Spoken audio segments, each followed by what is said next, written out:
오늘 주시는 말씀은 요한복음 8장 12절에서 19절입니다. 요한복음 8장 12절에서 19절입니다. 우리가 찾아서 교독하겠습니다. 8장 12절에서 19절을 교독하겠습니다. 제가 먼저 읽겠습니다. 예수께서 또 말씀하여 이르시되 나는 세상의 빛이니 나를 따르는 자는 어둠에 다니지 아니하고 생명의 빛을 얻으리라.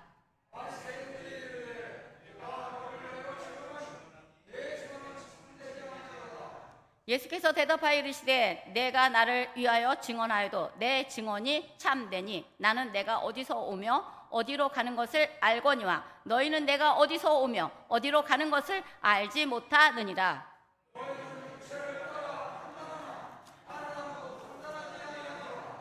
만일 내가 판단하여도 내 판단이 참되니 이는 내가 혼자 있는 것이 아니요 나를 보내신 이가 나와 함께 계심이라.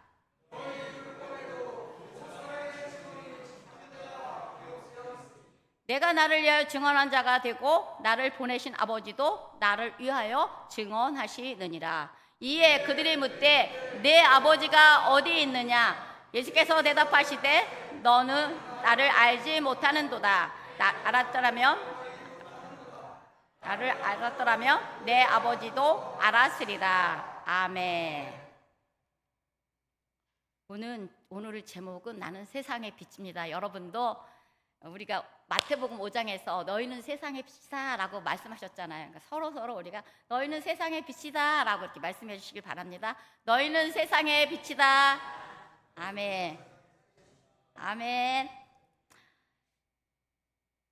오늘 주신 말씀은 예수님의 7대 선언 중에서 나는 세상의 빛이다 라는 두 번째 에고 에이미입니다. 에고 에이미는 헬라어이고 I am, 나는 뭐뭐이다 라고 선언하신 것입니다. 바로 요한복음에서만 나타납니다.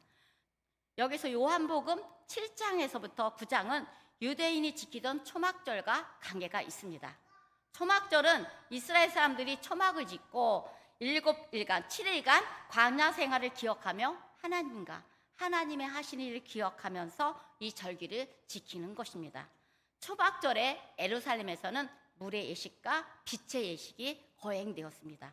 물의 예식이란 그 절기 때는 제사장들이 그 아침에 제사장들이 앞장서고 그 다음에 성전에 올라온 유대인들이 그 뒤를 따라서 실로암 연못에 가서 물을 길어와 성전 제단에다 붓는 행위를 하였습니다.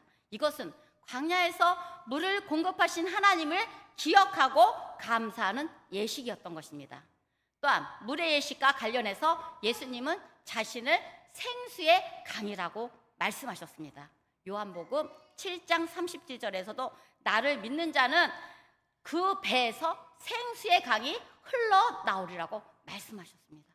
그리고 누구든지 목마르거든 나에게 와서 마셔라 이렇게 말씀하셨습니다. 여러분도 예수님의 그 생수의 강을 흠뻑 마시길 바랍니다.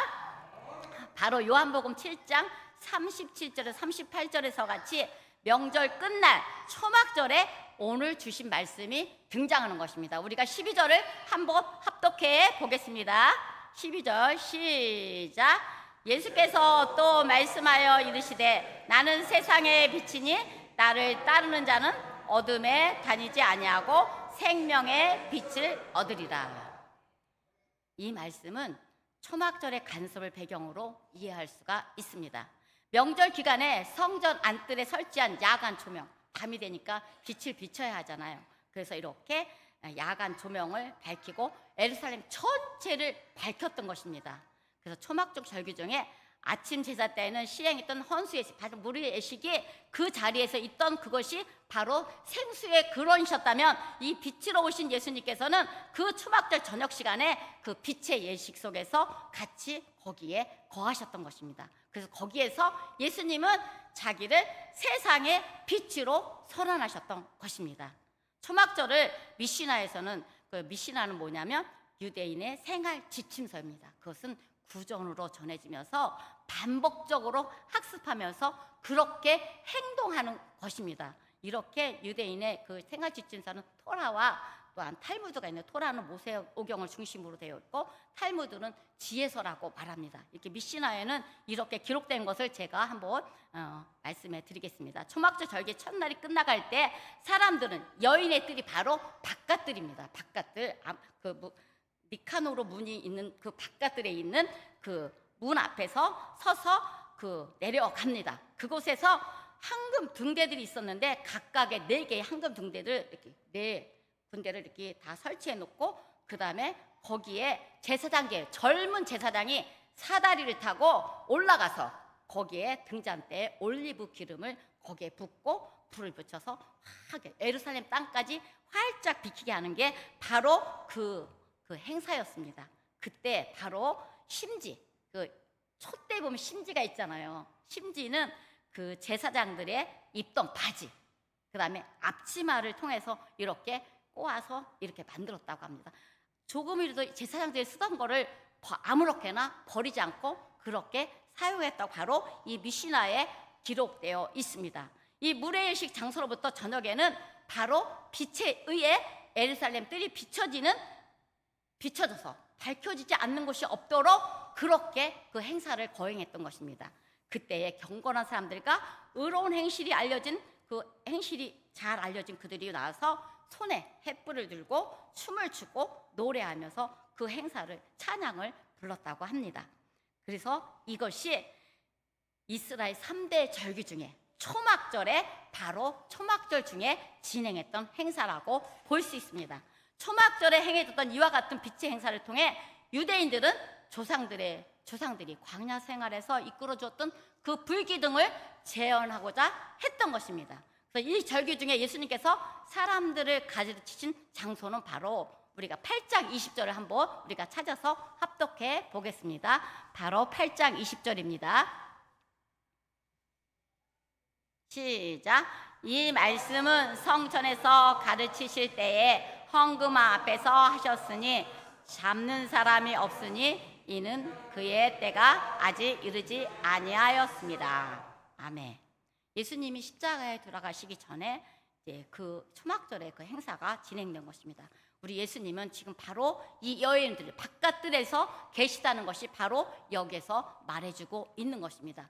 이 성전을 찾는 유대인들은 여인들의 띠런데 마련된 13개의 뿔나팔 모양의 연보개는 보석 창고라고 해요. 연보개를 통해 헌금을 드리게 되었습니다.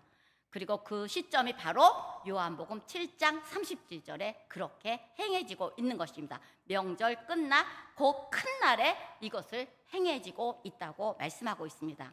예수님은 빛의 축제가 이루어지는 그 시간 그 장소에 거기에 계셨던 것입니다. 어쩌면 이 횃불의 빛이 환히 밝혀진 자리에서 예수님은 자신의 빛으로 나는 세상의 빛이다 라고 선언하셨던 것입니다. 얼마나 멋지십니다. 그죠? 예수님 거기 횃불이 반짝반짝했는데 예수님은 내가 세상의 빛이라고 이렇게 선언하셨던 것입니다.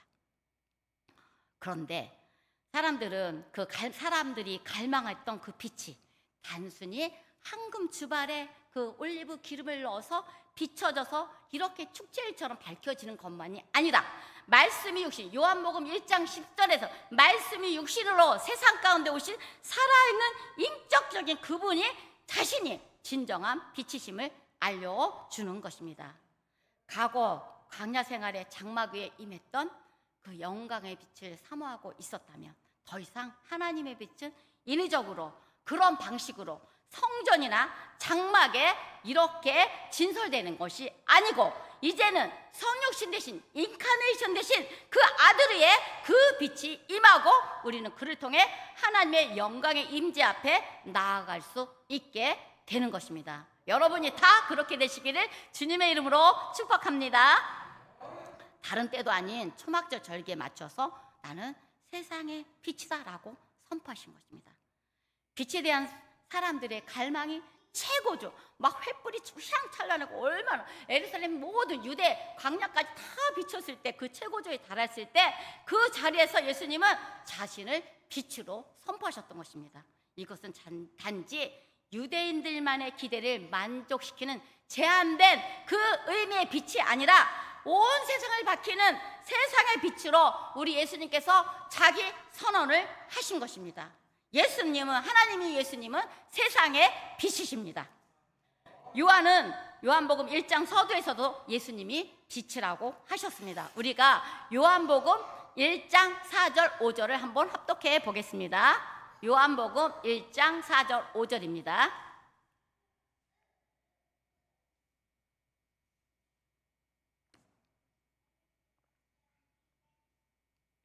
요한복음 1장 4절 5절 시작. 그 안에 생명이 있었으니 그 생명은 사람들의 빛이라. 빛이 어둠에 비치되 어둠이 깨닫지 못하더라. 아멘. 사람들은 어둠에 도취되어 있어서 그 빛을 깨닫지 못했던 것입니다. 그러나 예수님께서 나는 세상의 빛이다 라는 선언은 바로 어둠 가운데 거하는 어둠의 세상을 살고 있는 사람들에게 향한 메시지였습니다. 어둠이란 여러분 무엇일까요? 무지와 죄를 가리킵니다. 그래서 어둠에 거한다는 것은 무지한 상태이고 죄에 거한다는 의미입니다. 그렇다면 반대로 빛에 거한다는 말은 무엇일까요? 그것은 어둠, 무지의 모든 것을 다 벗어버리고 더 이상 죄에 허덕이지 않고 이제 빛으로 살겠다는 그런 의미입니다. 인간은 모두가 어둠 속에서 헤맵니다. 하나님을 알지 못합니다. 어리석은 백성이 돼서 무지한 채로 죄 가운데서 헤매고 살고 있습니다. 무엇이 삶의 목적인지도 모르고 무엇이 가치인지도 모르고 또한 죽음과 생명에도 반응하지 못한 채로 그렇게 죄에 거하는 자들로 살고 있습니다. 그래서 우리 예수님이 세상의 빛으로 오셨습니다. 그들이 인도하고 알게 하시고 보게 하시고 자유케 하시라고 그렇게 예수님이 세상의 빛으로 오신 것입니다. 이사야의 말씀을 통해서 예수님은 그 온 세계의 빛의 지평은 오직 세상의 빛으로 오신 예수님께로 이렇게 확장시켜진 겁니다. 바로 예수님이 이방의 빛으로 오신 것입니다. 바로 이사야 42장에서도 그렇고 49장에서도 그렇고 51장에서는 공의를 만민의 빛으로 비추신다고 말씀하셨고 이사야를 통해서 세상의 모든 이방의 빛으로 우리 예수님이 오신다고 예언하셨던 것입니다. 이 생명의 빛, 영원한 빛은 생명을 의미하는 빛입니다. 요한복음 1장 4절에 아까 읽었듯이 이 생명이 있으니 이 생명은 사람들의 빛이라. 그 빛은 바로 참빛을 의미합니다. 1장 9절에 그 참빛에 대해서 참빛, 그 세상에 와서 각 사람에게 비치는 빛이 있는 게 바로 참빛입니다. 그 참빛이 예수님을 영접하는 자들로 통하여 세상에 참빛으로 오신 예수님을 드러나야 합니다. 우리 모두가 그 빛으로 세상에 환하게 반사시켜야 합니다. 너희는 세상의 빛이라고 선포하셨습니다. 산 위에 있는 동네가 숨기지 못하도록 우리를 통해서 모든 곳에 열방까지 복음을 전파하라고 우리에게 세상의 빛으로 우리를 보내신 것입니다. 여러분 그렇게 하시면서 여러분 주위의 수많은 영혼들을 살리는 그 역할을 감당하시기를 바랍니다. 또한 이사야의 구절들에서 하나님은 자기 자신에 대해서 이렇게 말씀하십니다. 오직 자기만이 세상의 구원자다. 하나님은 자기 백성에게 그 점을 상기시키고 있습니다. 또한 예수님의 입에서 사용된 이런 어법은 그와 아버지 사이에 존재하는 하나됨을 말하고 있습니다. 적절하게 표현되고 있습니다. 그것이 바로 이사야 4장 4절과 또 48장에서 나오고 또 43장 13절에는 구원자라고 말씀하고 있습니다. 48장 12절에서는 나는 처음이요 마지막이라고 이렇게 선포하고 있습니다.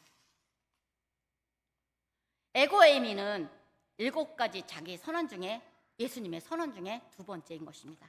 세상의 빛으로 오신 예수님, 그 예수님께서 자신이 하나님의 아들이심을 드러내는 자기 선언, 바로 아들의 정권을 나타낸 것입니다. 그러나 이사야에 나타난 하나님의 아들이라 하고 하나님을 자기와 동등하게 함으로 예수님을 유대인들이 죽이려고 했습니다. 요한복음 10장 30절과 요한복음 10장 17절에서 하나님과 내가 동등하다, 내가 하나님과 하나라고 말했을 때 이들은 유대인은 너가 신성 모독한다, 너는 안식일을 범했다 하면서 예수님을 안식일에 병자를 고쳤다고 해서 예수님을 죽이려고 이렇게 음모했던 것입니다. 그래서 이렇게 예수님은 그런데도 자기의 정권을 내가 세상의 빛이다, 나와 하나님은 동등하다는 것을 선포하셨던 것입니다. 본문 서두에 나는 세상의 빛이라고 선언하자 바리새인들이 태클을 겁니다. 내가 너를 증언하는 것은 그건 참되지가 못하다, 그렇게 말했지만 예수님은 단호하게 당신의 증언이 참되다고 말씀하셨습니다. 바로 14절에, 우리가 14절을 한번 함께 합독해 보겠습니다. 14절 시작. 예수께서 대답하여 이르시되 내가 나를 위하여 증언하여도 내 증언이 참되니 나는 내가 어디서 오며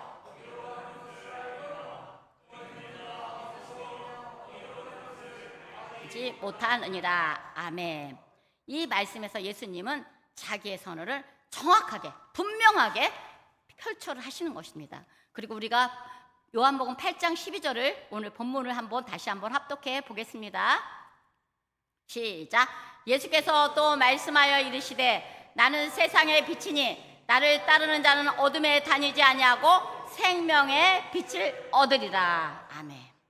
이 말씀을 이해하기 위해서는 먼저 이 말씀이 나오게 된 동기를 우리가 알아야 합니다. 성경의 모든 말씀은 앞뒤를 통해서 그 문맥을 통해서 이 사건이 일어난 것을 알 수 있게 됩니다. 이 말씀은 나는 세상의 빛이다라는 말씀이 나오기 전에 바로 음행 중에 잡혀온 여인 이야기를 들 수 있습니다. 이 여인은 가늠하다가 현장에서 현행범으로 잡혔습니다. 서기관과 바리새인들이 예수님을 시험하고자 일부러 예수님 앞에 그 여인을 세우고 있었던 것입니다. 바로 요한복음 8장 4절 5절에서 모세의 율법에서는 돌로 치라고, 이렇게 죄를 지으면 돌로 치라고 했는데 율법의 잣대를 들이댄 것입니다. 그러나 우리 예수님은 이 땅에 의인을 부르러 온 것이 아니라 죄인을 구원하시기 위해서 이 땅에 오셨습니다. 그때 예수님은 그들의 질문에 대답 없이 앉으셔서 땅에 무언가를 이렇게 쓰셨습니다. 그들의 재촉에 다시 일어났습니다. 그들은 빨리 저 여인을 빨리 돌로 쳐야 되지 않습니까? 율법에 그렇게 나왔는데 왜 이렇게 지체하십니까? 라면서 예수님한테 계속 재촉을 하셨던 거예요. 돌로 쳐달라고, 쳐야 한다고, 그 여인은 그 자리에서 죽여야 한다고 그렇게 말했던 것입니다. 그런데 예수님은 너희 중에 죄 없는 자가 먼저 돌로 쳐라, 이렇게 말씀하셨습니다. 바로 7절에 말씀하고 있는 것입니다. 그리고 나서 몸을 굽히시고 무엇인가를 이렇게 쓰셨습니다. 그 사이에 예수님의 말씀을 듣고 양심에 찔리는 자들이 어른으로부터 젊은이까지 하나씩 그 자리를 뜨게 되었던 것입니다.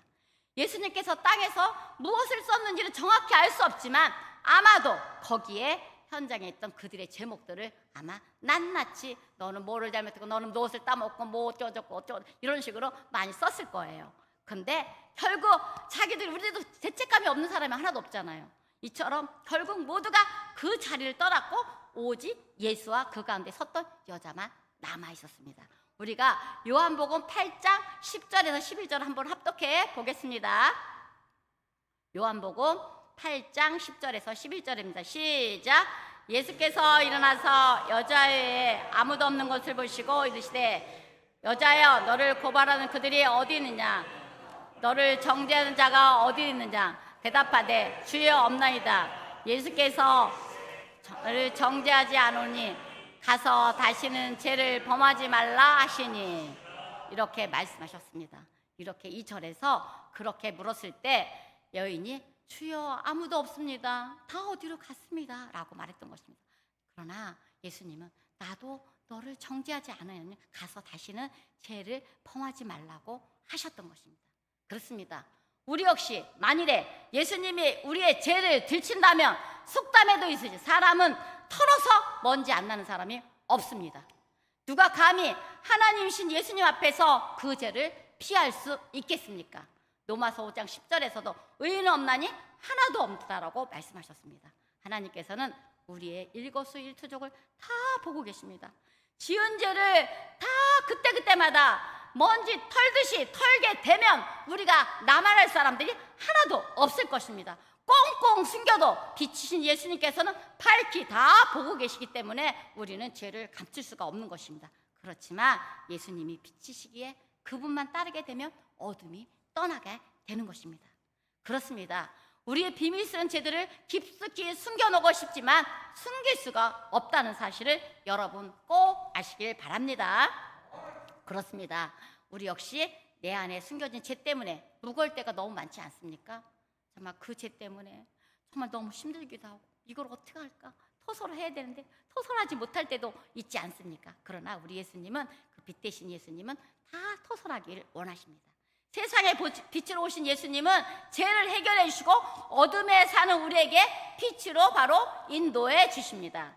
음행중에 잡힌 여인을 정죄하지 않는 것처럼 말입니다. 다시는 그 죄를 범치 말라고 하셨던 것입니다. 예수님은 우리의 죄를 다 헤아리십니다. 머리털까지 세신 바 되십니다.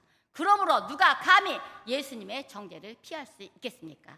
누가 예수님 앞에 설 수 있겠습니까? 그러나 세상의 빛으로 오신 예수님만 따르면 당당하게 우리가 그 보좌 앞에 담대하게 나갈 수 있기 때문에 너무너무 감사한 것입니다. 이 세상에 예수님이 오신 목적은 인자가 온 것은 잃어버린 자를 찾아 구원하기 위함이라고 말씀하셨고, 예수님이 하나님이시면서 사람의 몸으로 이 땅에 오신 목적은 정죄하고 심판하고 죽이고 이렇게 막 심판만 하러 이 땅에 오신 것이 아니라는 것입니다. 바로 말씀으로 바로 가르치고 사랑하며 변화시켜서 다시 그 사람을 다시 사용할 수, 사명자로 살 수 있도록 그렇게 하신 것입니다. 죄인인 인간을 구원에 이르게 하신 것입니다. 우리가 로마서 8장 1절에서 2절을 한번 찾아서 합독해 보겠습니다. 로마서 8장 1절에서 2절입니다.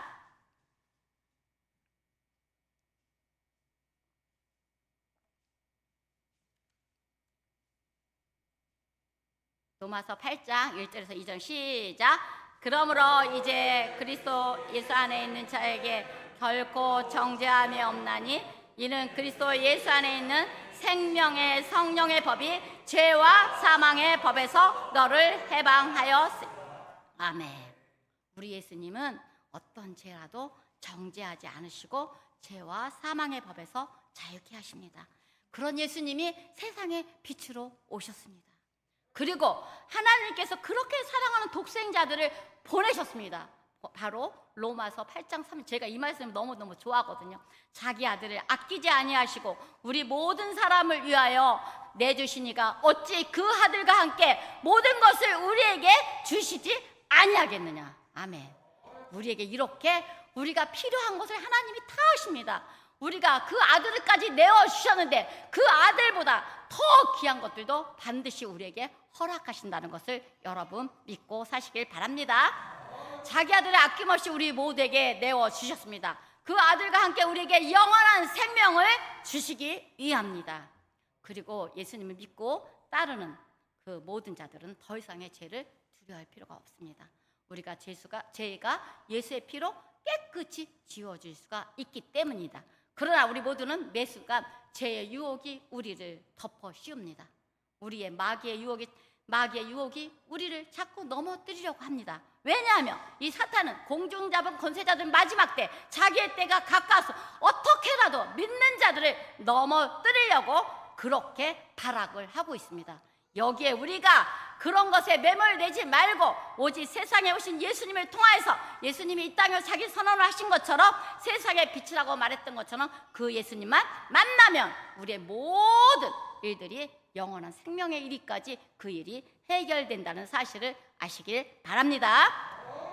사람의 일대기를 말해보자면 태어나기 전에는 뱃속 깜깜한 어둠 속에서 살다가 세상으로 나옵니다. 세상에 나오면 빛과 어둠이 공존해서 그렇게 거기에서 같이 번복되면서 살다가 이제 사람이 이 땅에는 사망이 있잖아요. 사망이 있으면은 그때는 빛과 어둠이 완전히 갈라지게 됩니다.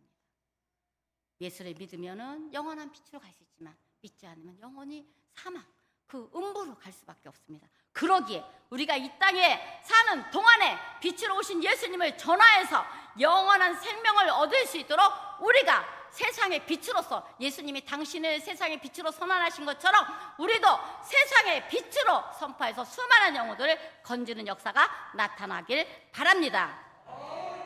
세상에 빛으로 오신 예수님은 믿는 자들은 더 이상 율법의 노예가 될 수가 없습니다. 정죄함을 받을 수가 없습니다. 두려워 마십시오. 더 이상 죄로 인해 받을 형벌에 대해서 두려워하시면 안 됩니다. 마귀의 종노릇에서 철저히 벗어나기를 주님의 이름으로 축복합니다. 예수님이 세상의 빛으로 오셨기 때문에 우리는 무지와 더러움, 죄와 모든 이런 쓴뿌리들이 오직 예수 안에 내려놓게 되면 이 모든 문제가 해결된다는 것입니다. 8장 초두에 음행 중에 잡힌 여인이 다시는 죄를 범치 말라고 했지만 그 사람이 그렇게 한다고 해서 다시 죄를 짓지 않을까요? 죄를 질 수밖에 없죠. 인간의 육체는 너무나 부패했기 때문에 용서는 받았지만 죄는 여전히 노출되어 있습니다. 죄의 뿌리는 어찌 그리 깊은지요. 10길 물속은 알아도 한 길 사람 속은 알 수가 없습니다. 만물보다 부패한 것이 바로 마음입니다. 그렇게 될 수 없다는 것을 아시는 분이 바로 예수님이십니다. 그리하여 지금도 여전히 우리 예수님은 하나님 우편에 앉아 계시면서 우리를 위해서 중보하십니다. 그리고 성령님께서도 우리의 연약함을 아시고 친히 간구하십니다. 이처럼 인간이 노력하고 결심한다고 해서 우리가 거룩해지고 새로워지는 것은 아닙니다. 예수님이 세상에 빛으로 오신 그 예수님이 선언하시면서 나를 따르는 자는 어둠에 다니지 아니하고 생명의 빛을 얻으리라고 하셨습니다. 우리도 그렇게 살 수 있습니다. 오직 빛만이 어둠을 물리칠 수가 있습니다. 어둠은 빛이 들어오면 그 주랭랑을 칩니다. 그래서 말씀이 육신이 되어 오신 예수님이 세상의 빛이신 것입니다. 빛 대신 예수님을 따라야 죄를 이길 수 있는 것입니다. 예수 안에 있으면 생명이 있습니다. 빛 대신 예수님은 모든 것을 분별할 수 있는 능력도 주십니다. 바로 잠언 16장 25절 어떤 길은 사람의 보기에 바르나 필경은 사망의 길이니라 이렇게 말씀하고 있습니다. 내 판단, 내 의지, 내 이성적인 내가 똑똑해요. 내가 많이 배웠어요. 이렇게 해서 나는 정말 자신 있어요 라고 말할 수 있지만 옳고 바른 길 같지만 결국 사망으로 치달을 수밖에 없습니다. 그래서 우리는 더 나약한 우리 존재를 알고 더 겸손해지고 더 예수님을 따르고 그분만 의지하면서 그 길을 갈 때 우리의 모든 것이 해방될 수가 있는 것입니다. 에덴 동산의 사건을 통해서 선악과를 따먹은 하와가 볼 때 먹음직도 하고 포함직도 하고 탐스럽게 할 만큼 그 유혹이 많았었지만 그것은 결국 사망으로 가게 만든 것이었습니다. 죄로 인해 이 땅에 사망이 들어오게 된 것입니다. 오직 예수님의 선하신 나는 세상의 빛 속에서만 모든 것을 바르게 분별할 수가 있다는 것입니다. 오직 말씀으로 오신 예수님 요한복음 1장 14절에서 말씀이 육신이 되어 우리 가운데 거시며 우리가 그 영광을 보니 아버지 독생자의 영광이요 은혜와 진리가 충만하다고 말씀하신 그 말씀 그 예수님을 통하여서 자신의 이성과 판단을 따르지 말고 세상 문명을 따르지 말고 오직 빛 대신 예수님만 따르시길 바랍니다. 그리하여야 다시는 음행 중에 잡힌 그 여인에게 말한 것처럼 다시는 죄를 범치 말라는 예수님의 말씀을 이룰 수가 있는 것입니다. 우리가 빛 대신 예수님보다 똑똑하기 위해서 세상의 학문, 지식 이런 거예요. 우리가 자꾸 마음이 빼앗기다 면 진정 하나님이신 예수님을 바라볼 수가 없기 때문입니다. 그렇습니다. 그러나 결국 우리 인간은 한계에 봉착하게 되어 있습니다. 그럴 때 그 모든 것이 속수무책이고 오리무정임을 깨닫게 되는 것입니다. 여기에서만 끝이 아닙니다. 영원한 어둠에서 몸부림쳐봐도 그때는 이미 늦어버리기 때문에 우리가 사도행전 1장 8절의 말씀을 세상에 비치신 예수님이 그렇게 하셨던 것처럼 우리가 전해야지 그 생명의 빛으로 영원한 빛으로 들어갈 수가 있는 것입니다. 빛은 생명의 근원이 됩니다. 우리 안에 병균이 있더라도 빛이 들어가면 그 병균이 죽을 수밖에 없습니다. 또한 빛은 에너지를 냅니다. 빛이 없으면 생명이 존재할 수가 없습니다. 동굴의 이끼는 빛이 조금이라도 비치면 초록색으로 살아납니다. 제가 이렇게 포스터를 봤어요. 포스터에 보니까 어느 일기장에서 기록된 것을 거기에 표를 이렇게 써놨더라고요.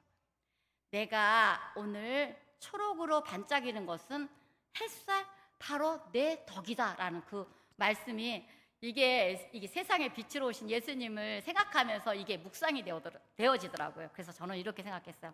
우리가 세상을 밝힐 수 있는 길은 영원한 빛이신 예수님 덕입니다. 여러분 그렇게 믿으시나요?